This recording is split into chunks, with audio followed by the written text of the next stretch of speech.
AP CM జగన్పై జనసేన అధినేత Pawan Kalyan direct attack చేశారు. రణస్థలం వేదికగా సర్కార్పై యుద్ధానికి దిగారు. పవర్ పంచులతో జగన్ సర్కార్పై నిప్పులు చెరిగారు. జాగ్రత్త అంటూ వైసీపీ నేతలకు స్ట్రాంగ్ వార్నింగ్ ఇచ్చారు. అదే సమయంలో పొత్తులపై క్లారిటీ ఇచ్చారు. వారాహితో వస్తున్నా ఆపేదెవరో చూస్తా అంటూ సమరశంఖం పూరించారు పవన్ కళ్యాణ్.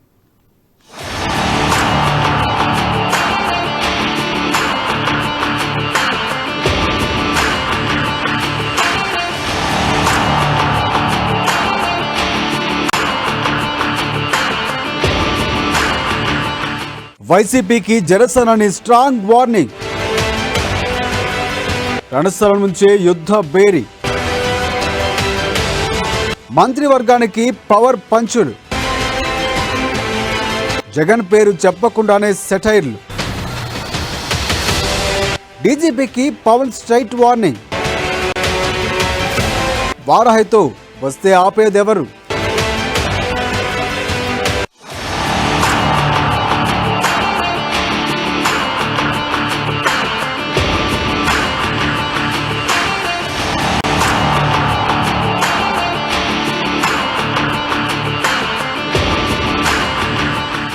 పవన్ కళ్యాణ్ ఈ పేరు వింటేనే సినిమా ఫ్యాన్స్కి పూనకాలుస్తాయి.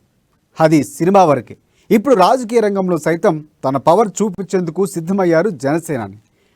రణస్థలం నుంచి పవన్ తన యుద్ధాన్ని ప్రకటించారు. ప్రభుత్వం పెద్ద నుంచి పాలేర్లుగా చెప్పుకునే వారి వరకు అందరినీ ఏకిపారేశారు. పదునైన మాటలు, వ్యంగ్యోక్తులతో వైసీపీ పాలకులపై విరుచుకుపడ్డారు పవన్ కళ్యాణ్. ఎక్కడా పేర్లు సంబోధించుకున్నా జన సైనికులకు అర్థమయ్యేలా కామెంట్స్ చేశారు. కొత్త కొత్త పేర్లతో తూలనాడుతూ జన సైనికులకు కనువిందు చేసేలా కామెంట్స్ చేశారు. ఉగ్రరూపం చూపించారు పవన్ కళ్యాణ్. ఇలాంటి సన్నాసి చేతగాని మూడు ముక్కల ప్రభుత్వం వారి ప్రతినిధులు నన్ను అంటా ఉంటే నేను అన్ని తెగించినాను రా బాబు. నా దేశం, నా సమాజం అనుకున్నాను. నేను గుర్తుపెట్టుకోండి. నేను చాలా సున్నితమైన వ్యక్తి అనుకుంటున్నాను. నేను సున్నితం కనిపించచ్చేమో, సన్నగా పల్చగా, నాకు తెలియదు. నాకు అస్సలు అలాంటి భయాలు లేవు. నాకు చాలా చిన్న వయసులో తీవ్రవాద ఉద్యమాల వైపు వెళ్తేనే న్యాయం జరుగుద్ది అని చెప్పి దాని మీద మదనం చేసి ఎళ్లకుండా ఆగిపోయిన వాడిని. నా తెగింపు అప్పుడు ఎలా ఉంది, ఇప్పటికి అదే ఉంది, మర్చిపోదు. రాజకీయాల్లో తనపై వ్యక్తిగత దూషణలకు దిగుతున్న ఏ ఒక్కరిని వదలలేదు జనసేన అధినేత. రణస్థలం సభ నుంచే ధీటైన జవాబిచ్చారు. సీఎం జగన్ పేరు ప్రస్తావించకుండానే కొత్త పేరు పెట్టారు. మూడు ముక్కల ముఖ్యమంత్రి అంటూ పదే పదే సంబోధించారు పవన్. ఇదేదో క్యాచీగా ఉందంటూ జనసైనికులు కూడా అనుసరించడం ప్రారంభించారు. ఈ కొత్త పేరు ఇప్పుడు ఏపీ నాట బహుళ ప్రాచుర్యం పొందడం ఖాయమన్న వాదనలు కూడా వినిపిస్తున్నాయి. ఇక నుంచి జనాలు కూడా అదే పేరుతో పిలిచే ఛాన్స్ ఉన్నట్లు విశ్లేషకులు సైతం భావిస్తున్నారు. ముఖ్యమంత్రి మూడు ముక్కల ముఖ్యమంత్రి నేను చెప్తున్నా. రణస్థలం నుంచి మీ నాన్న వైఎస్ రాజశేఖర రెడ్డిని ఎదుర్కొన్నవాడిని, గుర్తుపెట్టుకో. ఎప్పుడు ఉమ్మడి రాష్ట్రానికి ముఖ్యమంత్రిగా ఉన్నప్పుడు పంచిలూడిపోయేలా తరిమి కొట్టండి అని చెప్పారు. దేనికి చెప్తా మాట, సరదాగా చెప్పలా. ఆ తర్వాత నా మీద దాడులు, మీ నాన్న మనుషులు నా మీద దాడులు, భయపెట్టడాలు, నా స్టేజ్ కూల్చేయడాలు మహబూబ్ నగర్లో, నన్ను నా కుటుంబాన్ని చంపేస్తామని బెదిరింపులు, అవన్నీ పడి వచ్చాను. మూడు ముక్కల ముఖ్యమంత్రి నేను వీడికి భయపడి, నేను గుర్తుపెట్టుకోండి. శ్రీశ్రీని అర్థం చేసుకున్నవాడిని, ఆకలింపు చేసుకున్నవాడిని, లోపలికి పెట్టుకున్నవాడిని. పోరాడితే పోయేదేం లేదు, బానిస సంఖ్యలో తప్ప. ఏం చేస్తావు నువ్వు దిగొచ్చావు. నువ్వు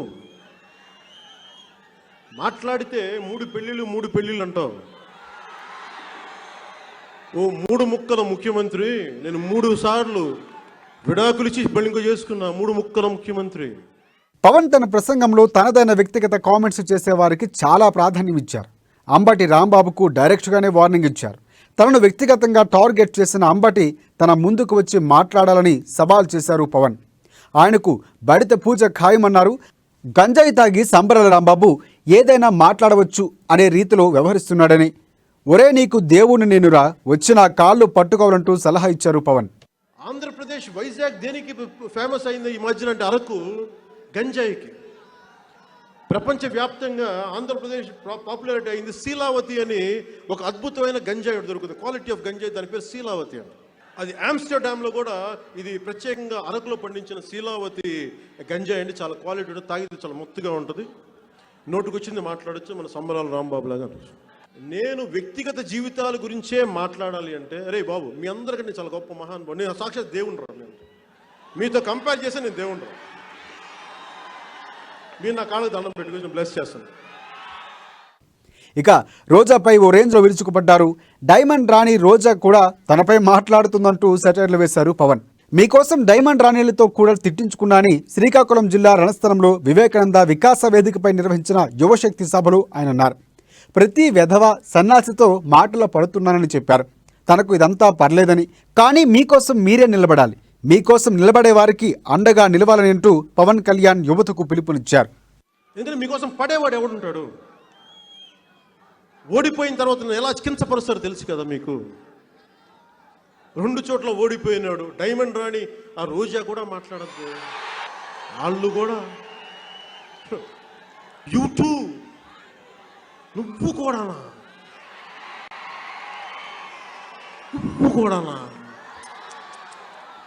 ఛీ, నా బతుకు చెడ. కానీ ఇదంతా మీకోసం అబ్బాయి, నా కోసమే లేదు, మీకోసమే. మీకోసం డైమండ్ రాణిల చేత కూడా తిట్టించుకుంటాం నాకు. ఓకే, ఇంకా సంబరాల రాంబాబుల గురించి మీకు తెలిసిందే. మీరు ఒకటే గుర్తుపెట్టుకోండి, ఎవరో వస్తారు, మంచి రోజులు తెస్తారని మర్చిపోకండి. ఎవడు రాడు, మీరే నిలబడాలి. మీకు నిలబడే వాళ్ళకి మీరు నిలబడాలి. సలహాదారుడు సజ్జల రామకృష్ణారెడ్డికి అయితే ఎడాపెడా వాయించేశారు పవన్. సలహా ఇచ్చేవాడు సజ్జల అయితే రాష్ట్రం సర్వనాశనమే అన్నారు. ఇక చచ్చు సలహాలకు చిరునామా సజ్జలని కామెంట్స్ చేశారు. తన మీద ఇంటెలిజెన్స్ ఎందుకు పెడతారని అడిగితే నేనే అన్నీ చెబుతా కదా అంటూ ఎద్దేవా చేశారు. పనిలో పనిగా పోలీస్ బాసులపై కూడా చెలోక్తులు విసిరారు పవన్ కళ్యాణ్. తన గురించి ఖైదీ 6093 మాట్లాడితే ఎలా డీజీపీ గారంటూ ప్రశ్నించారు. మీరు ఒక ఖైదీకి సెల్యూట్ చేస్తున్న విషయం గుర్తుంచుకోవన్నారు పవన్. సగం రాజ్యం పోద్దంట, సగం రాజ్యం నాశనం అవుద్దంట. సలహాలు ఇచ్చేవాడు సజ్జలైతే సంపూర్తిగా నాశనం అయిపోతుంది. నిన్న వస్తూ ఉంటే కూడా ఏదో నా గురించి ఏదో అవి ఇవి కోట్లు అవి వేసారు ఇవి వేశారంటే ఆ చచ్చు తెలివితేటలు సలహాదారుడు సజ్జలకే ఉన్నాయి. అలాంటి సలహా వీళ్ళు ఎంతసేపు మేమే బాగుండాలి, వీళ్ళు ప్రజాస్వామ్యానికి వీళ్ళు కంటకులీళ్ళు, మేమే ఉండాలి, ఒక్కళ్ళే ఉండాలి, కొద్దిమందే ఉండాలి అని ఆలోచన చేసేవాడు. మధ్యలో గంజాయి కథతో పవన్ రక్తి కట్టించారు. ఈ మధ్యన ఏపీ నుంచి వెళ్లే శీలవతి అనే గంజాయి ప్రపంచ ఫేమస్ అయిందని, బహుశా అది తాగే అవాకులు చవాకులు పేలుస్తున్నారంటూ దుయ్యబట్టారు. వైఎస్ రాజశేఖర్నే తాను ఎదుర్కొన్నానని గుర్తు చేస్తూ పంచ లోడగొడతా అంటూ హెచ్చరించాను, నువ్వో లెక్కన అంటూ 3 ముక్కల ముఖ్యమంత్రి అంటూ ఎద్దేవా చేశారు. ఇక స్కూల్ జీవితం నుంచి జగన్ చరిత్ర అంతా తెలుసున్నారు పవన్ కళ్యాణ్. మాట్లాడితే మనం ఏదన్నా మాట్లాడుతుంటే వ్యక్తిగతంగా విమర్శిస్తూ ఉంటాం. నేను మిమ్మల్ని వ్యక్తిగతంగా విమర్శించాలంటే ఈ 3 ముక్కల ముఖ్యమంత్రి పబ్లిక్ స్కూల్లో, హైదరాబాద్ పబ్లిక్ స్కూల్లో చదువుకున్నప్పటి నుంచి నాకు బాగా తెలుసు.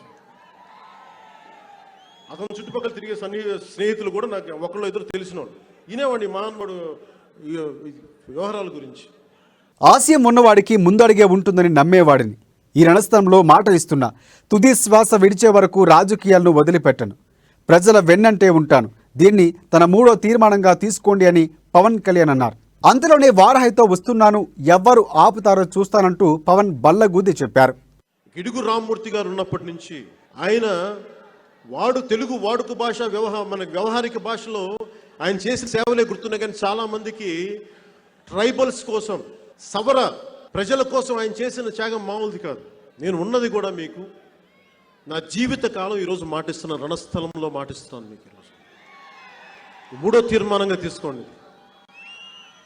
నా కడశ్వాస వరకు, చివరి శ్వాస వరకు నేను రాజకీయాల్ని వదలను, మిమ్మల్ని వదలను.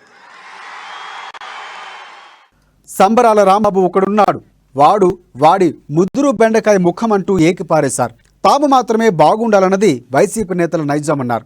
అన్ని కులాలు బాగుండాలన్నదే తన అభిమతమన్నారు పవన్. పవన్ ప్రసంగం సాగినంతసేపు జన సైనికులు తమ హర్షధ్వానాలతో స్వాగతించారు. మొత్తంగా సంక్రాంతికి పవన్ వేసిన పంచులు వైసీపీ ఫుల్ మీల్స్ అని చెప్పవచ్చు. రైతు భరోసాకి నేను ఇచ్చేస్తాను డబ్బులు, వేరే అకౌంట్లో పెట్టేస్తాను, పార్టీ కూడా మేము వాడం. అందుకని మీరు ఒక్కసారి నమ్మాలి. మీరు నమ్మకపోతే మార్పు రాదు. అలాగే మీరు ఒత్తిడి తీసుకోకపోతే మార్పు రాదు. వారాహితో వస్తాం, రెడీగా ఉంది. ఎవడు ఆపుతాడో నేను చూస్తాను, రా. ఇప్పటికే వైసీపీ సైతం సేనానిపై సెటర్లు పేల్చడం మొదలుపెట్టారు. ఇక ఈ రణస్థలం సభ ఎంతవరకు దారితీస్తుందో వేచి చూడాలి.